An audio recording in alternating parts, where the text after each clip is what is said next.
하나님의 평화가 여러분의 심령 가운데 있기를 축복합니다. 혹시 여러분 집에 족보책이 있습니까? 뼈대에 있는 가문이라고 한다면 아마 족보책은 한 가정이 하나씩 있을 줄로 압니다. 저희 집에도 족보책이 있습니다. 그러나 족보책이 혹시 없다 할지라도 그것 때문에 주눅 들지는 말았으면 좋겠습니다. 왜냐하면 그 족보책은 그렇게 중요하지는 않기 때문입니다. 여러분 족보책을 매일 보시는 분이 있습니까? 혹시 한 달에 한 번 정도 보시는 분이 있습니까? 안 보죠. 1년에 한 번 또 볼까 말까 합니다. 저도 저희 집에 있는 족보책 10년에 한 번 볼까 말까 한 것 같아요. 거의 뭐 한두 번 처음에 들어왔을 때에 한두 번 보고는 지금까지 보지 않았던 것 같습니다. 이 족보책을 넘겨보면은 우리 조상들이 누구였나 알 수 있지만 그러나 사실 뭐 이렇게 할아버지 밑대로 올라가면은 사실은 내 인생과는 별로 상관이 없고 또 이름조차도 나중에는 기억할 수 없는 그런 조상들이지요. 특별히 성경은 신하와 끝없는 족보에 몰두하지 말라 그랬어요. 신하와 끝없는 족보에 몰두하지 말라. 그러니 여러분 신하와 족보에 너무 몰두하고 그런 것에 너무 신경 쓰지 마시기를 바랍니다. 자, 오늘 본문의 말씀은 노아의 첫 번째 아들 셈의 족보 이야기입니다. 방금 족보에 몰두하지 마라 그랬는데 오늘 본문은 족보 이야기니만큼 오늘 조금만 족보에 몰두하도록 하겠습니다. 왜냐하면 성경에 나와 있는 족보는 우리가 가지고 있는 족보와는 다르기 때문입니다. 성경에 있는 이 족보는 단순한 족보가 아니라 하나님의 메시지를 담고 있습니다. 그래서 오늘 말씀의 제목을 셈의 족보가 말하다라는 제목을 가지고 여러분과 함께 은혜를 나누기를 원하는 것입니다. 성경학자들은 창세기를 나눌 때에 분류를 할 때에 1장부터 11장까지 그리고 12장부터 50장까지 그렇게 두 부분으로 나눕니다. 1장부터 11장까지의 이야기를 원역사다 그렇게 이야기를 해요. 뭐라고요? 뭐라고요 하면 좀 따라를 하세요. 원역사. 네. 원역사를 다른 말로 하면은 공통역사 혹은 뿌리역사 이렇게 이야기할 수 있습니다. 다시 말하면 인류 전체가 공통으로 거기에 다 이렇게 뿌리를 두고 있다. 거기에 기원을 한다. 거기에 바탕을 둔다. 온 인류가 함께 경험한 공통의 경험을 가진 역사이다.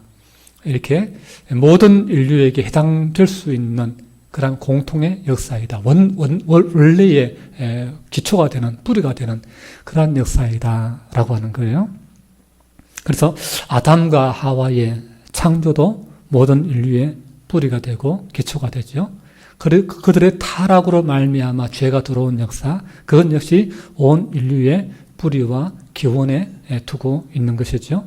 그리고 노아 홍수로 인한 심판, 그것 역시 모든 인류가 뿌리를 두고 공통으로 이제 역사를 이해하게 되는 것입니다. 그리고 바벨탑 사건으로 11장에 하나님의 심판이 있어서 언어가 갈라지게 된 역사, 그것까지도 우리는 다 공통의 역사가 되는 것입니다. 그래서 이것이 다 11장까지 인류의 원역사입니다. 우리가 한국말을 쓰고 또 일본 사람은 일본말을 쓰고 중국 사람은 중국말을 쓰게 된 것, 이 11장의 바벨탑 사건에서 기인한다라고 하는 것이죠.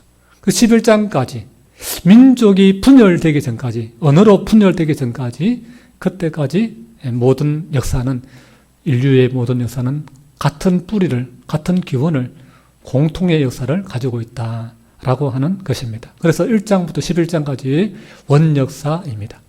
그리고 12장부터 시작하면 이제 각각 언어가 다른 사람들, 그 집단, 또 족속, 민족으로 분리되어서, 그래서 족장의 이야기가 12장부터 이제 새롭게 펼쳐지게 되는 것입니다. 그리고 1장부터 11장까지 이 원역사에 특징 가운데 하나가 뭐냐 하면요. 인간의 타락을 인하여서 하나님이 어떻게 하십니까? 인류를 심판하세요. 아담의 타락을 하나님이 심판하셔서 에덴 동산에서 쫓아내시죠. 노아 시대에 인류의 그 성적인 문란함과 타락을 통해서 하나님이 홍수로 심판하시죠. 그 패턴이 11장에도 다시 반복되지요. 바벨탑을 쌓아서 하나님을 대적하고 자기의 영광을 추구하는, 하나님께 도발하는 그러한 그 역사를 통해서 하나님이 심판하시죠. 언어를 혼잡게 하시죠. 이 역사가 계속해서 반복되는 것입니다. 그리고 그 인간의 타락과 그리고 하나님의 심판 뒤에는 뭐가 나오냐 하면 족보 이야기가 나와요. 이게 또 공통적인 독특한 특징입니다. 그래서 아담과 하와의 타락과 에덴 동산의 추방이라는 하나님의 심판 뒤에 5장에 가서 아담의 족보가 쭉 나옵니다. 그리고 창세기 6장부터 9장까지의 그 인류의 타락과 홍수 심판 뒤에 10장에 가서 이 노아의 후손들의 족보가 나옵니다. 그리고 11장에 가서 바벨탑의 사건 통해서 인류의 타락과 그리고 언어를 혼잡게 하는 하나님의 심판의 이야기가 있은 뒤에 다시 또 오늘 본문의 말씀인 셈의 족보 이야기가 나오고 있습니다. 그렇게 해서 이런 독특한 형식으로 이렇게 그런 패턴이 반복되는 그런 특징을 1장부터 11장까지 계속해서 우리에게 보여준다라고 하는 것입니다.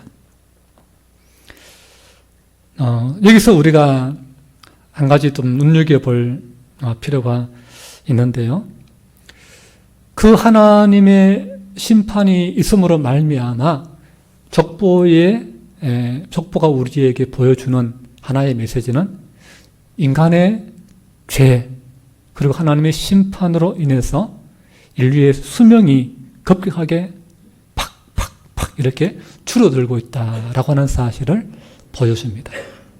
원래 인간은 하나님의 형상으로 영적인 존재로 하나님과 영원히 함께 살도록 창조되었는데 그러나 인간의 타락으로 말미암아 선악과를 따먹음으로 하나님께 토발하고 내가 하나님 되겠다라고 하는 그러한 마귀의 길을 쫓으면서 생명을 잃어버렸죠. 영생을 잃어버렸죠.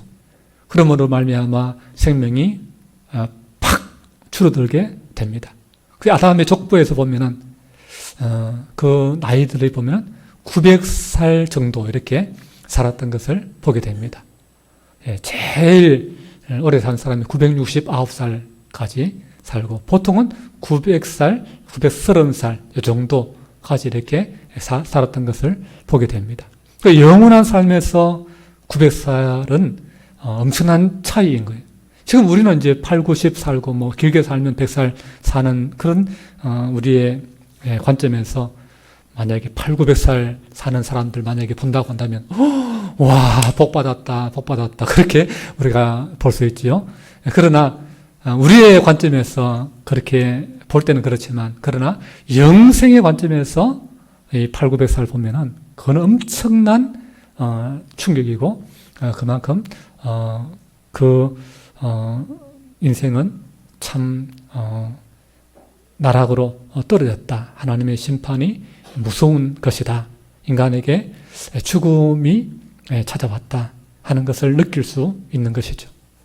그런데 이 8, 900살 동안 그렇게 사는 그런 수명을 누렸는데 노아 홍수 때에 와서 인류가 다시 타락하면서 하나님이 홍수로 심판하지 않습니까? 그 뒤에 족보의 이야기를 통해서 나이를 보면 수명이 또 줄어들었다라고 하는 사실을 알 수가 있습니다. 첫 번째 아담과 하와의 타락에서는 몇 살까지 살았습니까? 한 평균 나이 한 900살 정도, 8, 900살 정도. 그런데 이제 노아 홍수 이후에 족보의 내용을 보면은 몇 살까지 줄어들었냐? 4, 500살로 줄어드는 것을 보게 됩니다. 오늘 우리가 읽은 11장 10절부터 족보 이야기를 쭉 보면 나이가 나와 있어요. 나이가 나와 있는데 그 나이를 보면은 한 500살에서 400살까지 이렇게 분포가 되는 것을 보게 됩니다. 평균 400~500살, 그러니까 절반으로 다시 나이가 수명이 줄어들었다라고 하는 사실을 알 수가 있습니다. 우리 앞에 화면 띄워주시고 10절부터 13절 말씀까지만 우리 함께 같이 읽어보겠습니다. 시작. 셈의 족보는 이러하니라. 셈은 100세 곧 홍수 후 2년에 아르박삿을 낳았고 아르박삿을 낳은 후에 500년을 지내며 자녀를 낳았으며 아르박삿은 35세에 셀라를 낳았고 셀라를 낳은 후에 403년을 지내며 자녀를 낳았으며. 아멘. 예, 맞지요? 이 800~900세의 수명에서 이제 노아 홍수 이후에는 다시 인간의 그 죄가 수명을 감축시켜서 400~500세의 수명으로 줄어들게 되는 것을 보게 됩니다. 그리고 이 인간의 타락의 역사는 여기서 끝나지 않고 11장에 가서 우리가 지난 시간에 보았듯이 바벨탑 사건이 이어집니다. 여기서 인류의 범죄와 타락은 어떤 것입니까? 인간의 문명, 큰 성을 쌓고 큰 탑을 쌓자. 그래서 우리의 이름을 내고 하나님의 영광이 아닌 우리의 영광을 과시하고 우리가 흩어짐을 면하자. 우리 힘으로 우리를 지켜내자. 라고 하는, 하나님 없이도 살겠다라고 하는 그런 하나님에 대한 도발이죠. 인류가 만든 기술과 문명으로 하나님께 도전한 바벨탑 사건입니다. 그리고 하나님의 심판을 통해서 언어를 흩으셨죠. 그래서 언어끼리 부족이 형성이 되고 그 부족들이 흩어지게 된 것입니다. 그러면 그때가 정확히 언제쯤 이 바벨탑 사건이 있었는가라고 하는 것이죠. 근데 우리가 지난 주에 우리가 그때가 누구 중심으로 그 바벨탑이 건설되었다고 이야기했습니까? 함의 4대 손인 니모롯이라고 하는 그 시대의 영웅이라고 기록되어 있는 그 니모롯을 통해서 이 바벨이라는 도시가 형성이 되고 또 바벨탑이 세워졌다라고 우리가 살펴보았죠. 이때 언어가 혼잡하게 되었고 하나님의 심판으로 인류가 분열하고 세상이 나누어지는 그러한 일들이 있게 된 것입니다. 이 사건을 오늘 본문에서 우리가 살펴볼 필요가 있는데요. 먼저 우리가 봐야 될 것은 창세기 10장 25절입니다. 우리 창세기 10장 25절 함께 같이 읽겠습니다. 시작. 에벨은 두 아들을 낳고 하나의 이름을 벨렉이라 하였으니 그때에 세상이 나뉘었음이요 벨렉의 아우의 이름은 욕단이며. 창세기 25장에 나와 있는 이 족보는 누구의 족보인가? 우리가 오늘 11장에서 읽었던 11장 10절부터 읽었던 셈의 족보입니다. 그러니까 셈의 족보가 2번 기록되어 있다라고 하는 사실을 우리가 알 수 있죠. 10장에도 기록되어 있고 11장에도 10절부터 기록되어 있고 셈의 족보가 2번 기록되어 있는 것입니다. 그래서 10장에 기록된 그 셈의 족보 25절을 보니까 그 셈의 후손 가운데 에벨이 있는데 이 에벨이 두 아들을 낳았어요. 하나의 이름은 벨렉, 또 하나의 이름은 욕단입니다. 벨렉의 이름의 뜻이 뭐냐 하면은 나뉘다라고 하는 뜻을 가지고 있습니다. 나누어짐, 분열됨, 쪼개짐, 떨어져 나감, 이런 뜻을 가지고 있습니다. 왜 맏아들의 이름을 나누어졌다라고 이렇게 이름을 지었을까요? 왜냐하면 그때에 그 아이가, 벨렉이라는 아이가 태어나던 그때에 세상이 나누어졌기 때문에 그렇게 이름을 지은 것입니다. 이 벨렉과 겹치는 동시대의 사람이 누구냐 하면은 바로 함의 후손 아까 이야기했던 니므롯 시대입니다. 그러니까 니므롯이 뭘 만들었어요? 바벨탑을 만듦으로 말미암아 하나님의 심판이 있어서 언어가 혼잡하게 되었다 그랬죠. 사람들이 흩어지고 나누어지게 되었다 그랬죠.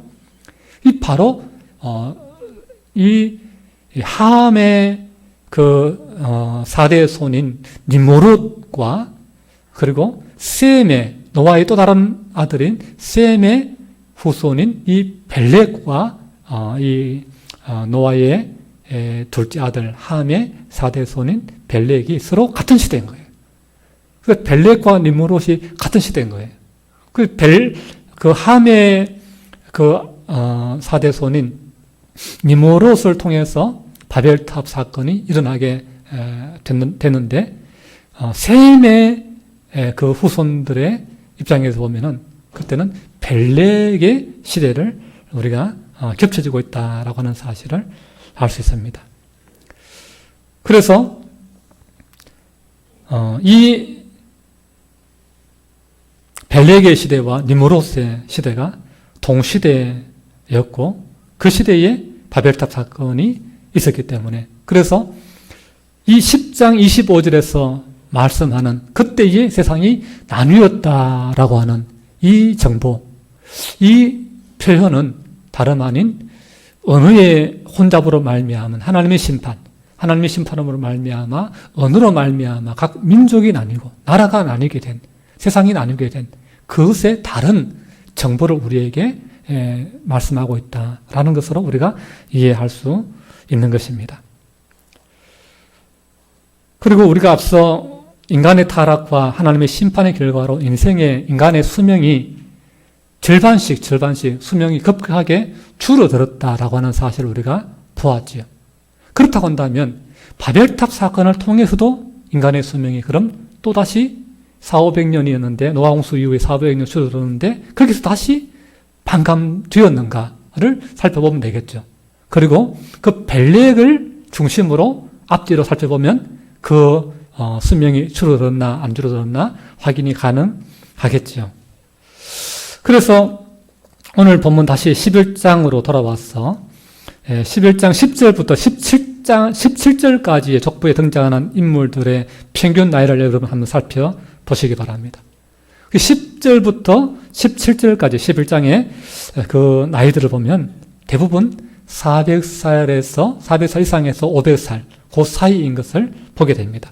그런데 세상이 나누게 된 벨렉이 태어난 때부터 보면 벨렉의 나이부터는 어떻게 됩니까? 나이가 200살대로 줄어드는 것을 보게 됩니다. 그리고 그 밑으로는 계속해서 200살 이상으로 올라가지 못하는 것을 보게 됩니다. 그러니까 400~500살이었던 벨렉 위의 세대의 나이에서 벨렉 아래의 세대는 절반으로 다시 200살대로 확 절반으로 다시 줄어들었다라고 하는 사실을 알 수가 있는 것이죠. 그러니까 아담과 하와의 타락으로 영생하던 생명이 800~900년의 삶으로 확 반감되고 또 그 800~900년의 삶이 성적인 타락과 하나님의 아들의 그 문란한 동성애적인 그런 타락으로 말미암아 노아 홍수의 심판 이후에 다시 400~500년으로 절반 팍 줄어들고 그리고 바벨탑 사건으로 말미암은 범죄로 또 하나님의 심판으로 그 수명이 다시 200살대로 확 줄어드는 것을 보게 되었습니다. 그리고 나중에 모세 시대까지 가게 되면 모세가 10편 90편에 뭐라고 했습니까? 인생의 연수가 70이요 간건하면 80이어도 고생과 수고뿐이다. 그렇게 표현하듯이 인간의 수명이 80대 정도로 이렇게 지금의 우리의 평균 나이의 수명대로 수명이 줄어드는 것을 보게 되는 것이죠. 우리는 이 족보가 우리에게 말하고 있는 첫 메시지를 여기서 듣게 되는 것이죠.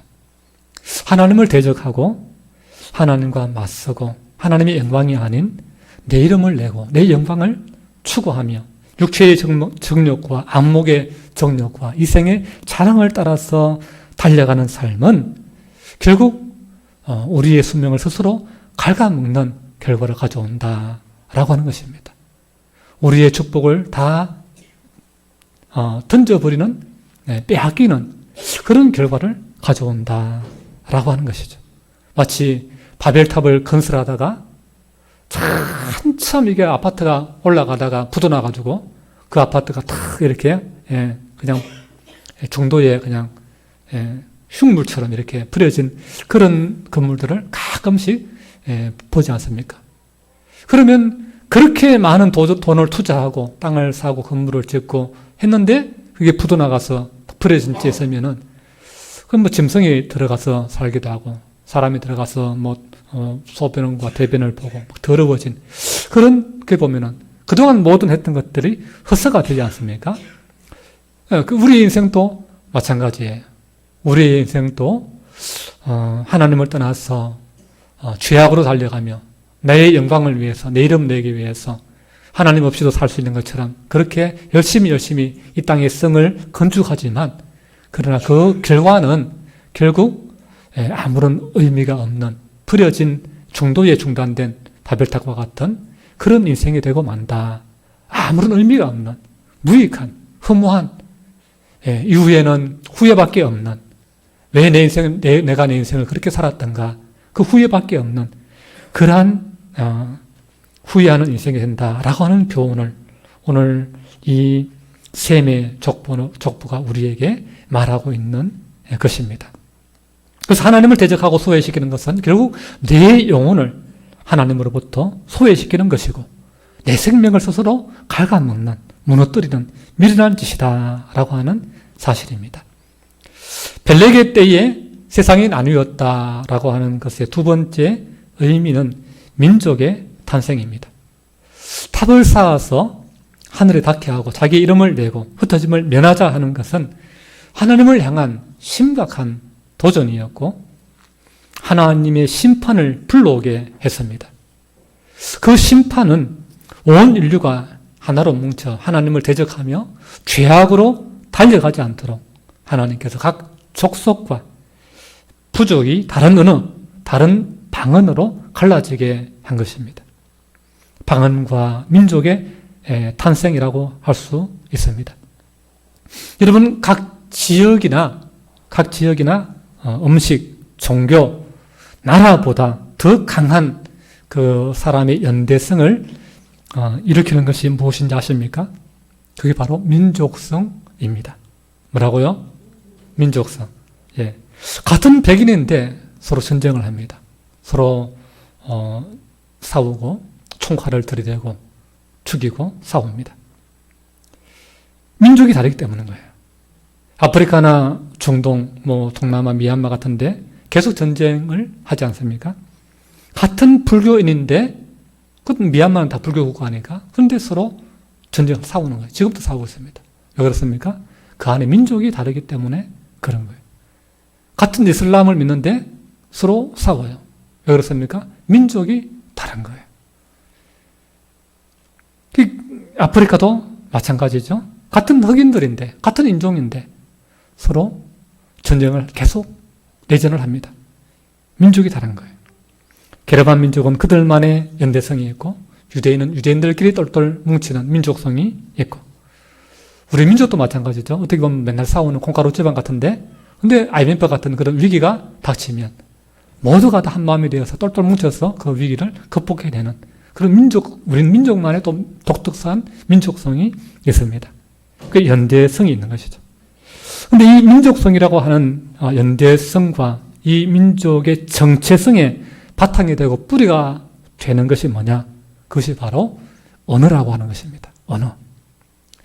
언어가 민족성을 만들어내는 거예요. 언어가 그 민족의 문화를 만들어내는 거예요. 언어가 굉장히 중요한 거예요. 그 언어를 잃어버리면 민족성을 잃어버리는 거예요. 그래서 이제 해외에 이민 나간 교포들이 이제 자기 아들, 딸들이 그 민족성을 잃어버리지 않도록 하기 위해 어떻게 합니까? 외국말만 하는 것이 아니라 한글을 쓰도록, 우리말을 배우도록 그렇게 가르치는 것이죠. 그 말을 잃어버리면 그 문화에 동화되어 버리고 그 민족에 동화되어 버리고 민족성을 잃어버리기 때문에 그런 것입니다. 일제강점기 때 일본이 우리 조상들에게 우리말을 못 쓰게 했던 것도 우리 민족성을 없애고 일본의 민족성을 심으려고 했기 때문에 그런 것입니다. 각각의 언어로 나누어짐으로 민족으로 분열된 것. 이것이 바로 10장 25절에 바로 세상이 나누어졌다라는 것의 두 번째 의미입니다. 셈의 족보가 우리에게 말하는 세 번째 의미는 영적인 혈통의 소중함입니다. 뭐라고요? 영적인 혈통의 소중함입니다. 자, 창세기 10장 25절에 소개된 족보를 다시 한번 살펴보면 그 말씀 보면은 10장 25절 우리 한번 띄워주시면 잘 보면 중간에 그때에 세상이 나뉘었음이요. 그리고 그 뒤에 뭐가 나옵니까? 벨렉의 아우의 이름은 욕단이며 그랬죠. 자, 여러분, 세상이 나뉘었다라는 말씀 뒤에 누가 소개됩니까? 벨렉의 아우 욕단이 소개되고 있습니다. 그런데 10장에 나오는 이 셈의 족보는 셈으로부터 시작해서 마지막에는 누구로 끝나느냐 하면은 욕단의 아들들의 이름으로 이 족보가 끝나는 것을 보게 됩니다. 그래서 셈의 이 족보는 이 맏아들 벨렉이 중심이 아니라 둘째 아들 욕단이 중심이 되는 것을 보게 됩니다. 그 어떻게 보면은 맏아들의 이름이 기록되어야 되고 맏아들의 맏아들의 손자가 족보에 이름이 올라가야 되는데 맏아들의 손자 대신에 차남의 손자들의 이름들만 쫙 기록되어 있고 그 맏아들의 후손들은 싹 족보에서 지워져 있는 것입니다. 그럼 왜 그랬을까? 그럼 벨렉의 아들들은 없었을까요? 벨렉의 자녀는 없었기 때문에 둘째 아들 욕단의 자녀들로 이 셈의 족보가 끝나는 것일까요? 그렇지 않습니다. 11장의 셈의 족보가 한 번 더 기록되어 있다 그랬죠. 11장으로 와서 11장 18절에 보시면 띄워주세요. 벨렉은 30세에 르우를 낳았고 그랬습니다. 이 맏아들 벨렉의 아들이 있었다는 거예요. 자녀가 있었다는 거예요. 그런데 왜 10장의 셈의 족보에서는 벨렉의 후손을 족보에서 빼버린 것일까요? 그 이유는 벨렉의 때에 세상이 나뉘었다라고 하는 그 말의 의미가 또 하나의 의미가 숨겨져 있다라고 하는 사실이에요. 이 벨렉의 때에 세상이 언어적으로 민족적으로 나누어졌을 뿐만 아니라 육적인 혈통, 그러니까 하나님을 대적하고 자기의 영광을 추구하는 그러한 세상적인 혈통과 그리고 하나님을 경외하고 하나님을 신뢰하는 믿는 그런 영적인 혈통으로 이렇게 나누어졌다. 육적인 혈통과 영적인 혈통, 세상의 가문과 하나님의 가문으로 나누어지는 때도 이때였다 라고 하는 것을 우리에게 메시지를 전하고 있다라고 하는 것입니다. 다시 말하면 벨렉과 욕단은 그때부터 서로 다른 길을 가게 된 것입니다. 그래서 창세기 10장에서의 셈의 이 족보로 시작해서 셈으로부터 시작해서 욕단의 아들들로 끝나는 족보는 하나님을 경외하기를 거부하고 하나님의 영광이 아닌 자기의 영광, 자기의 이름을 내는 니모롯의 길을 간 세상의 족보, 땅의 족보인 것입니다. 그러나 11장에 기록되어 있는 새로운 셈의 족보, 이것은 셈으로부터 시작되어서 벨렉의 후손으로 이어지는, 그래서 다 바벨탑을 쌓으며 하나님을 반역할 때에 하나님의 그 준엄한 심판을 생각하면서 수명이 절반으로 팍 줄어드는 그러한 하나님의 그 징계와 경고를 보면서 내 영광을 위해서 사는 것이 우리에게 바른 삶이 아니구나. 이게 복된 삶이 아니구나. 이 길을 걸어가면 안 되겠구나. 그 길을 내려놓고 하나님을 예배하고 하나님을 경외하는 삶을 택함으로 그 11장의 족보에서는 이제는 욕단의 이름이, 욕단의 후손이 지워지는 그러한 새로운 하늘의 족보, 그리고 또 영적인 족보가 거기에 새롭게 기록되게 된 것입니다. 그래서 이 11장의 족보에는 둘째 아들 욕단의 이름이 지어지고 벨렉과 그의 후손들의 이름들로 채워지게 되는 것입니다. 창세기 10장과 11장에 기록된 이 셈의 족보가 우리에게 말하는 것이 무엇입니까? 세상에는 두 편이 있다는 것입니다.